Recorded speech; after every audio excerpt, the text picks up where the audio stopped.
قل يا عبادي الذين أسرفوا على أنفسهم لا تقنطوا من رحمة الله إن الله يغفر الذنوب جميعا إنه هو الغفور الرحیم۔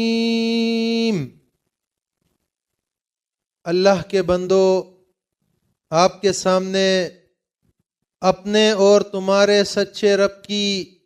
سچی اور لاریب کتاب قرآن مجید فرقان حمید میں سے